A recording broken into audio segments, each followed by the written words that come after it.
So meron lang tayong gustong i-flex dito mga kaibigan. Gawa ng isang computer technician din. Pero sira na itong unit mga kaibigan. Hindi daw nagtagal. Naiintindihan ko na yung mga technician tayo, dapat madiskarte tayo. Dapat marunong tayong gumawa ng paraan. DIY solutions. No? Pero siguraduhin sana natin na yung saktong paraan yung gagawin natin. Kawawa naman yung client. 'Di ba? Kung magpapabalik-balik sa atin, magbabayad naman sa atin ng sapat tapos hindi natin ibibigay yung best natin. Naiintindihan natin merong ibang mga units na talagang kapag siraan na, wag na nating galawin. Kapag talagang hindi na practical ayusin or i-repair, wag na. Pero ito, ang problema, hinge. Yan, naputol. Pero bilang technician, ang diskarte sana dito mga kaibigan, hinge repair, matter of diskarte sana yung ginawa.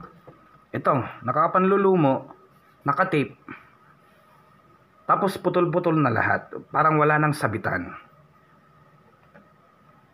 Hindi, mali. Dapat ang diskarte sana natin dito mga kaibigan is, try sana nating i-fix tong hinge niya, no? Through paggamit ng plastic to steel epoxy or whatsoever. Pwede ba sanang kumapit to eh. Pero ganito na yung nangyari. Wala na. Paper tape, para saan yan? Isa pa mga kaibigan. Ang unit na to ay Acer Aspire ES1432 series. Ang power button nito mga kaibigan is connected sa mismong keyboard, which is nandito, right part, upper right part ng kanyang keyboard. Ngayon, ang ginawa ng isang technician, nag-DIY switch siya, no? Yan. Gumawa siya ng ibang switch.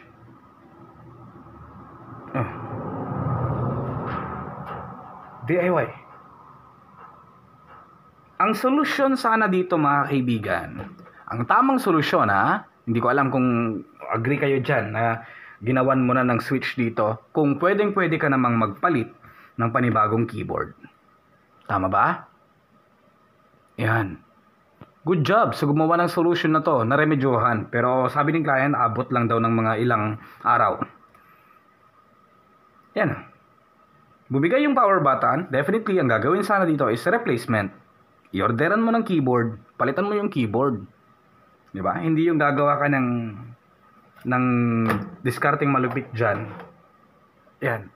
Agree ako dito kapag yung isang laptop is, for example, separated yung kanyang power button at may kalumaan at hirap na tayo sa pyesa. Tapos hirap na tayo sa pagkuha ng flex cable ng laptop na yon. No, alam niyo yung mga ibang laptop na merong separated yung power button. Yun ang pwede nating gawan ng diskarte. Pero dito, ang tamang proseso sana dito is pinalitan yung keyboard ng buo. No? Para mapagana yung power button. Ngayon, sakit sa ulo. Hindi naman sa sinasabi ko mga kaibigan na tayo yung magaling or whatsoever. Parang binibigay lang natin yung sarili nating komento din. Alam ko, marami mag-agree dito na mali yung diskarte ng technician dito. Yan. Good job sa kanya sa pag-provide ng solution. Pero that's not a long-term solution, no? Dapat ang ginawa niya dito is pinalitan yung buong keyboard and trinay sanang diskartehan din yung hinge. Wala eh. Tape ba naman? Yan. Okay, so ito lang, flex ko lang. Technician na nasobrahan sa DIY skills. Tignan ko kung anong magagawa ko dito, update ko kayo mga kaibigan. At in, talagang nilagyan na rin ng paper tape. Paper tape talaga yung mga awag dyan mga kaibigan. At saka yung cable, no, ng kanyang LCD. Tignan ko na lang kung ano magagawa ko. Update ko kayo later on.